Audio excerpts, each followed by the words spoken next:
Hello friends, मैं जॉमस बेटाबा स्वागत करता हूं आप सबका अपना YouTube channel learn with concept पे। आज हम पढ़ने वाले हैं एनसीईआरटी पर आधारित क्लास 10th की मैथ की प्रश्नावली 3.2 के सभी प्रश्न और इससे जुड़ी हुई कॉन्सेप्ट। मैंने प्रश्न बोल दिया लेकिन प्रश्न नहीं करेंगे।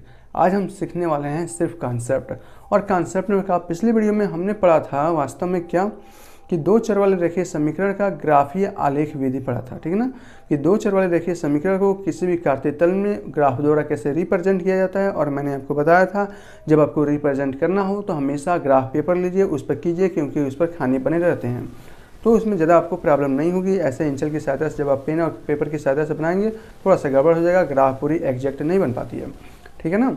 तो हमेशा आपको ग्राफ पेपर बनाना है। आज हम क्या पढ़ने वाले हैं, वही उसका मॉडिफाइड चीज़। आज हम पढ़ने वाले हैं कि ग्राफीय विधि से दो चर वाले रेखीय समीकरण के युग्म को कैसे हल किया जाता है। तो कैसे हल किया जाता है ये भी बहुत अच्छी चीज़ है, पढ़ने वाले हैं ना। पिछली वीडियो में हमने क्या पढ़ा था, एक बार और। पिछली वीडियो में हमने यही पढ़ा था कि दो चर वाले रेखीय समीकरण के युग्म थे तो हम उसे कार्तीय तल पर कैसे आलेखित कर रहे थे। आज क्या पढ़ने वाले हैं, दो चर वाले रेखीय समीकरण को ग्राफ विधि से कैसे हल करते हैं। हम इसे सॉल्व तो वैसे भी कर सकते हैं, बीजीय व्यंजक के द्वारा भी सॉल्व कर सकते हैं, लेकिन उसे हमें ऐसे सॉल्व नहीं करनी है, ग्राफ द्वारा सॉल्व करनी है। तो ग्राफ द्वारा एग्जैक्ट मान कैसे आता है ये भी देख लीजिए। जब आपकी रेखा होती है, यानी कि जब आपकी अगर दो चर वाले रेखीय समीकरण के युग्म है, यानी कि दो समीकरण हैं, तो कार्तीय तल पर हमेशा आपको दो सीधी लाइनें मिलेंगी जो ये रिप्रेजेंट करेंगे कि वास्तव में अगर एक लाइन मिल रही है तो आपके मान लीजिए अगर ये समीकरण है तो एक लाइन का समीकरण ये होगा, दूसरी लाइन का समीकरण ये होगा। तीन प्रकार के कंडीशंस इसमें होते हैं। क्या, जब एक रेखा दूसरी रेखा के जस्ट ऊपर से होकर जाए, यानी कि संपाती। संपाती का मतलब होता है कि एक रेखा जैसे संपाती का मतलब होता है ये एक रेखा है या दूसरी रेखा है, जस्ट एक के इसके ऊपर से होकर जाती है।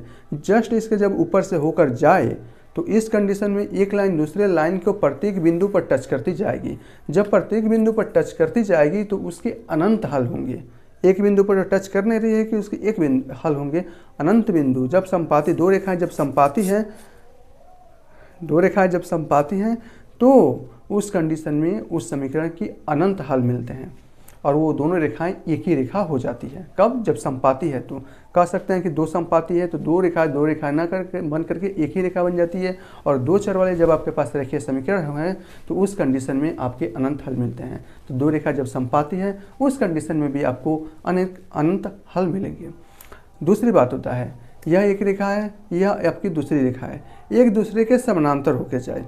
जब दो रेखाएं एक दूसरे के समानांतर होकर जाती हैं उस कंडीशन में आपके पास कोई हल नहीं होता।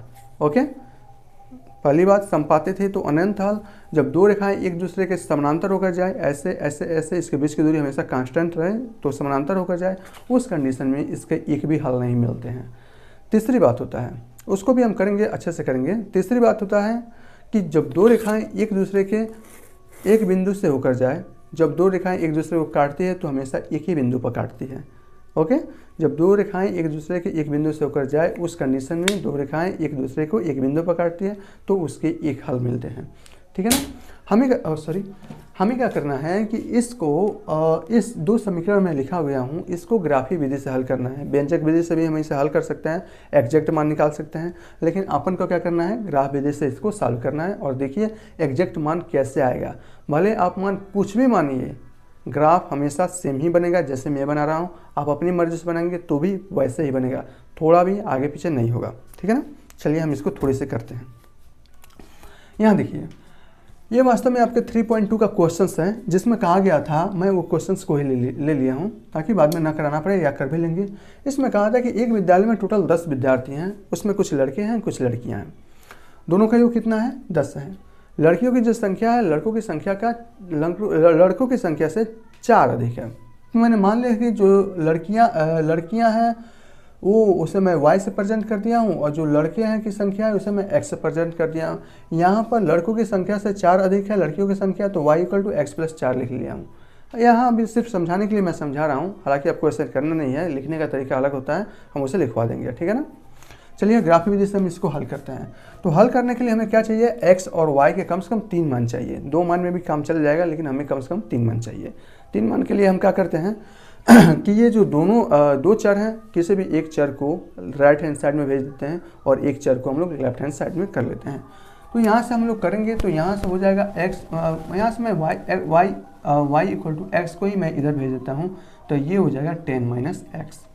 ठीक है ना। अब हम यहाँ से x और y के मान आसानी से फाइंड आउट कर सकते हैं। तो x और y के कितना मान फाइंड आउट करना है, 3 मान फाइंड आउट करना है। ठीक है ना। चलिए अभी हम सिर्फ सीख रहे हैं, आपको ये फेयर में नहीं करना है, रफ में सिर्फ आपको सीखना है। चलिए इस समीकरण को मैं क्या कर रहा हूँ, x और y के इस समीकरण से मान ज्ञात कर रहा हूँ, क्योंकि इसके अनंत हल होंगे लेकिन हमें 3 ही मान ज्ञात कर रहा हूँ। x का मान यहाँ पर मैं 5 रख रहा हूँ तो y के मान यहाँ पर हो जाएंगे 5। x का मान यहाँ पर 4 रखूँ तो y का मान हो जाएंगे 6, दोनों को जोड़ेंगे तो 10 के बराबर हो जाएगा। 5 और 5 10 के बराबर हो जाएगा। x का मान अगर मैं 6 रखूँ तो y के मान 4 हो जाएगा, दोनों को जोड़ेंगे 10 के बराबर हो जाएगा। ठीक है ना। इस समीकरण से मैं इस बिंदु x और y के कम से कम 3 बिंदु निकाल लिया। इस समीकरण से भी निकाल लेते हैं, उसके बाद से सीधे हम क्या करेंगे, दोनों रेखाओं को देखेंगे किस बिंदु पर काट रही है, किसी भी एक बिंदु पर काटेगी और वही बिंदु इस समीकरण का हल होगा, x और y का हल होगा।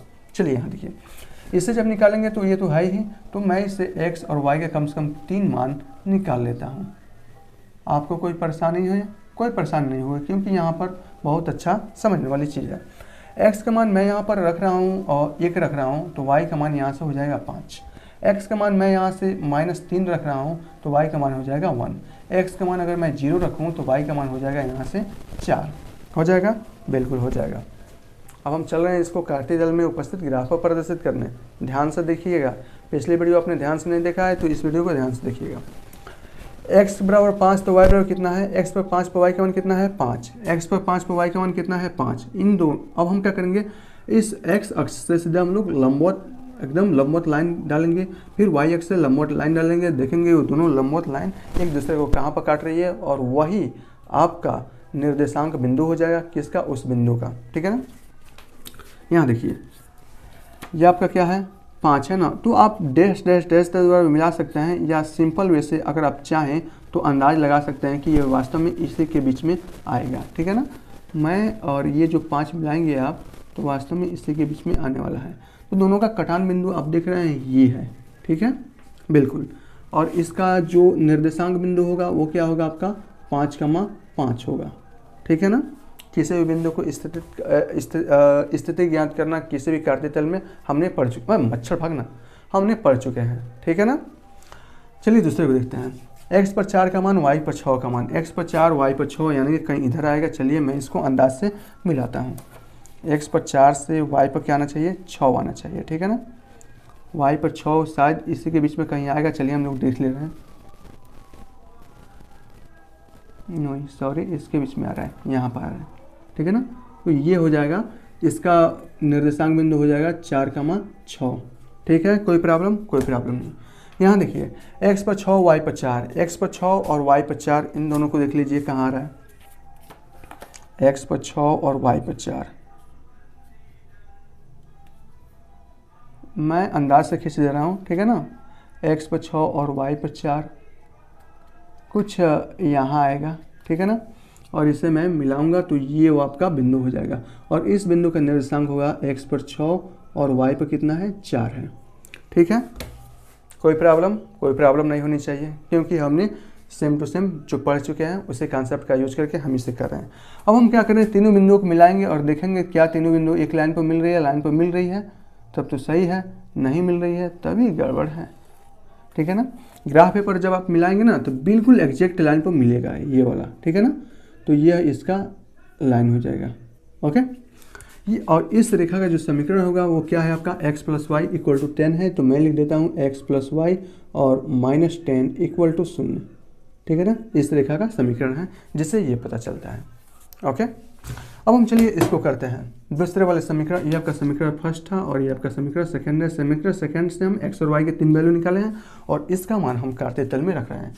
x का मान 1 पर y का मान कितना है 5, x का मान 1 पर y का मान कितना है 5। लगभग कहाँ आएगा आपका, लगभग और लगभग आपका यह यहाँ आएगा। और सॉरी y का मान कितना है 5 है। ठीक है ना। यही आएगा आपका, यहाँ आएगा। ठीक है ना। और इस बिंदु के निर्देशांक 1,5 होंगे। x पर -3 पर y का मान 1 है, x पर -3 पर y का मान 1 है, यानी कि ये कुछ यहाँ से आएगा।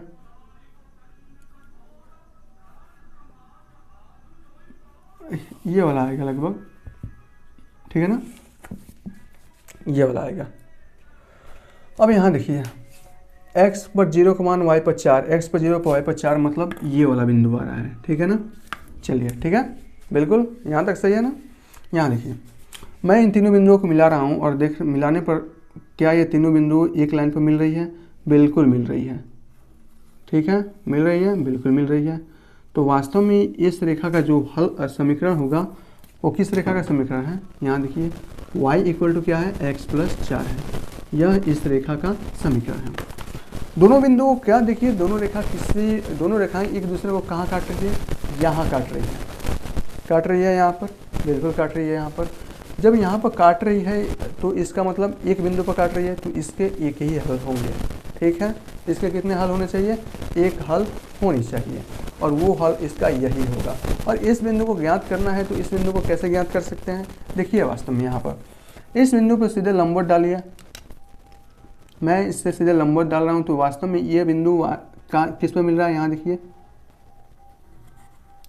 किस पर मिल रहा है? 3 पर मिल रहा है, मिल रहा है, बिल्कुल बिल्कुल। यहाँ से मिलाइए, तो यहाँ से मिलाएंगे तो ये देखिए किस पर मिल रहा है? 7, इस पर मिल रहा है। तो इस बिंदु का जो निर्देशांक होंगे वो क्या होंगे? 3,7 होंगे, बिल्कुल होंगे। अतः 3 क्या है? x के निर्देशांक है, y 7 के निर्देशांक है। y किसको माना था? लड़कियों की संख्या को माना था। x किसको माना था? लड़कों की संख्या को माना था। और यहाँ पर क्या था? दोनों का योग 7 और 3 कितना आया? 10 आया।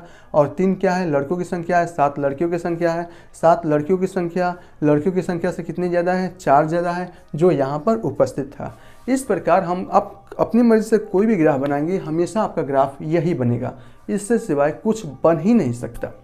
और ग्राफ विधि से हल भी ऐसे ही आता है, जब दो रेखाएं एक दूसरे को एक बिंदु पर काटती हैं, उस बिंदु का निर्देशांक ही दोनों रेखाओं के समीकरण का हल होता है। तो x और y का मान तो हम ऐसे भी ज्ञात कर सकते थे, लेकिन अगर हम देखा जाए तो ग्राफ विधि से कितनी आसानी से हम इसे ज्ञात कर पाए?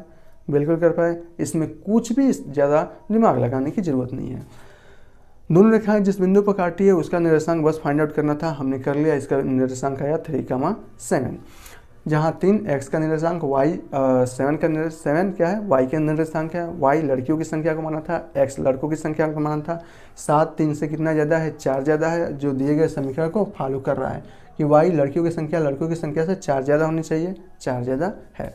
इस प्रकार आप देख सकते हैं कि ग्राफ विधि द्वारा दो चर वाले रेखीय समीकरण के युग्म को कैसे सॉल्व किया जा सकता है, बहुत ही आसानी से किया जा सकता है। चलिए हम इसमें कुछ और भी चीज़ें देख लेते हैं। कैसे कि दो रेखाएं जब समानांतर होती हैं तो उसके कंडीशंस क्या होते हैं? दो रेखाएं समपाती होती है तो उस कंडीशन में क्या होते हैं? अब जो दो रेखाएं एक दूसरे को एक बिंदु पर प्रतिच्छेदित करती हैं तो वास्तव में उसके समीकरण क्या होते हैं, ठीक है ना। यहाँ से देखते हैं।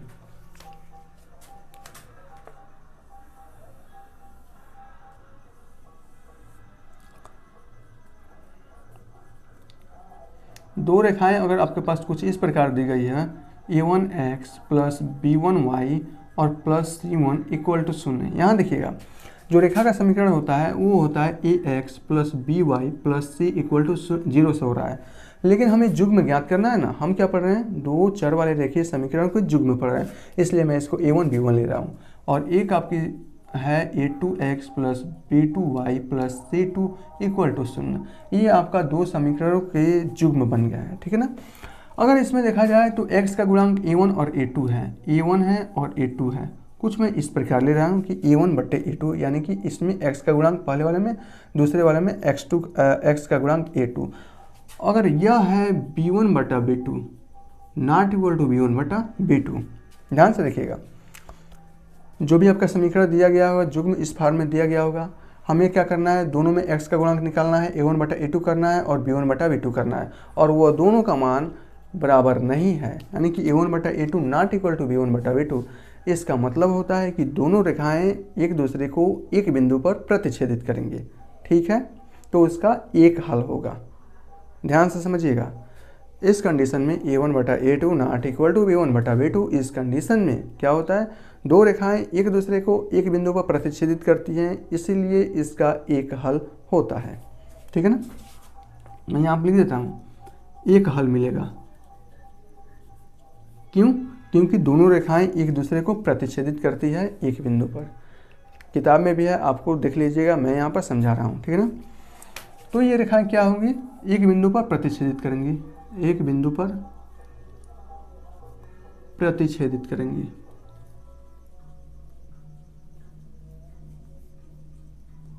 प्रतिच्छेदित करेंगे, ये आपका फर्स्ट केस हुआ। सेकंड में क्या हो सकता है कि A1/A2 equal to B1/B2 equal to C1/C2 हो जाए, ठीक है ना। A1/A2 equal to B1/B2 equal to C1/C2। इस कंडीशन में क्या होता है, रेखाएं समपाती होती है। समपाती का मतलब यहाँ देखिए, दोनों एक रेखा के ऊपर से एक रेखा ही गुजरेगी, अतः इसके प्रत्येक बिंदु को यह टच करते हुए जाएगी और उस कंडीशन में आपके अनंत हल होंगे, ठीक है ना। अनंत हल कब होंगे, A1/A2 equal to B1/B2 equal to C1/C2। तो इस कंडीशन में अगर है तो इसके अनंत हल होंगे, ठीक है ना। एग्जाम्पल के थ्रू भी आपको समझना चाहें तो आप देख लीजिए यहाँ पर, जैसे है 2x + 3y और +5 इक्वल टू 0, ठीक है ना। और एक है आपका 4x + 6y + 10 इक्वल टू 0। यह दोनों रेखाएं वास्तव में समपाती रेखाएं हैं, ठीक है ना। कौन सी, समपाती रेखाएं हैं। इसको हल करना बहुत ही मुश्किल है। मुश्किल क्या है, इसके हल जब आप करेंगे तो वास्तव में दोनों रेखाएं एक ही रेखा है। क्यों, क्योंकि दूसरी जो रेखा है, समीकरण रेखा का समीकरण, वो पहले का दुगुना है। इस कंडीशन में ये रेखाएं समपाती है तो इसके अनंत हल होंगे। एक ही रेखा है ना, और एक ही रेखा है, दो चर वाले रेखीय समीकरण के अनंत हल होते हैं, तो इसके भी अनंत हल होंगे, ठीक है ना। क्यों, क्योंकि यह समपाती है। तीसरा कंडीशन होता है, इसको भी ध्यान से देख लीजिए, यह होता है आपका A1/A2 इक्वल टू B1/B2 तो होगा, लेकिन C1/C2 नहीं होगा। इस कंडीशन में यह रेखाएं समांतर रेखाएं कहलाती हैं, समांतर रेखाएं होती हैं, और इस कंडीशन में इसका कोई हल नहीं मिलता है, कोई हल नहीं मिलता है। ओहो बेचारा, कोई हल नहीं मिल रहा है। इस कंडीशन में इसका कोई हल नहीं मिलता है। एग्जाम्पल के थ्रू समझना चाहते हैं तो आप यहाँ देख लीजिए, जैसे यह होगा 2x + 5y इक्वल टू 10 हो जाएगा, ठीक है। और यहाँ से होगा आपका 4x + 10y इक्वल टू हो जाएगा 12। यह आपका समीकरण 1 हो गया, आपका समीकरण 2 हो गया। अब इसको आप हल करके दिखा लीजिए, हल होगा? आप इसे हल ही नहीं कर सकते हैं। क्यों? क्योंकि ये दोनों के दोनों रेखाएं एक दूसरे के समांतर रेखाएं हैं। समपाती होती तो उसके अनंत हल होंगे, लेकिन समांतर रेखाएं हैं तो इसके कोई हल नहीं होंगे। यहाँ तक समझ में आया? अरे बिल्कुल समझ में आया होगा। कुछ बचा होगा? नहीं बचा है, सब मैंने आपको बहुत ही अच्छे तरीके से मैंने आपको बता दिया है, ठीक है ना। अब बचा है इसका क्वेश्चंस। अब इसमें से पहला क्वेश्चन तो वैसे हमने कर लिया है, लेकिन लिखने का तरीका इसका अलग होता है। लिखने का तरीका मैं आपको बता देता हूँ, ठीक है। उसके बाद से इस वीडियो को क्लोज करते हैं। क्वेश्चंस में आपको दिया था यहाँ पर कि किसी कक्षा 10 में पढ़ने वाले विद्यार्थियों की जो संख्या है वो है आपकी 10, जिसमें आपका लड़के और लड़कियाँ हैं। तो आपको सबसे पहले क्या करना है, यहाँ पर मानना पड़ेगा। क्या मानना पड़ेगा? कि माना लड़कों की संख्या x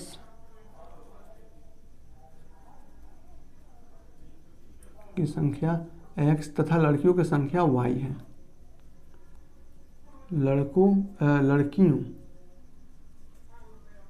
लड़कियों की स्पेलिंग मैंने गलत लिखा है, यहाँ पर संख्या क्या है? y है। तब प्रश्नानुसार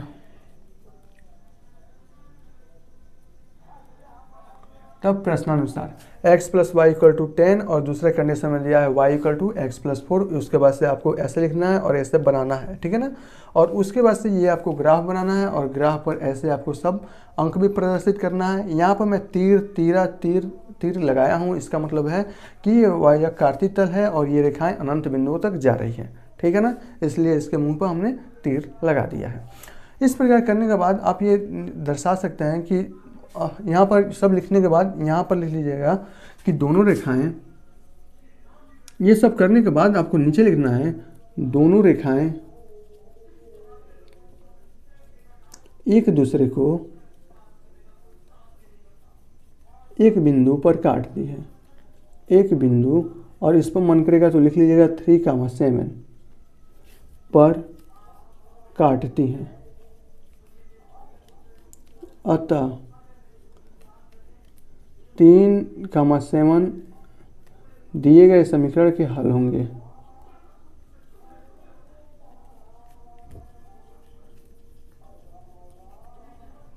समीकरण के हल होंगे। अतः लड़कों की संख्या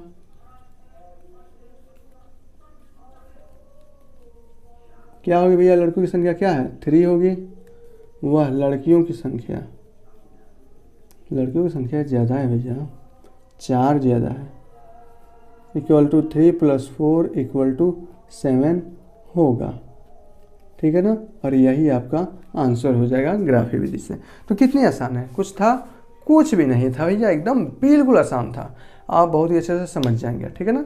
चलिए अब हम मिलते हैं इसके अगले वीडियोज़ पे, जहां हम पढ़ने वाले हैं इसके क्वेश्चंस के बारे में। तब तक के लिए थैंक यू।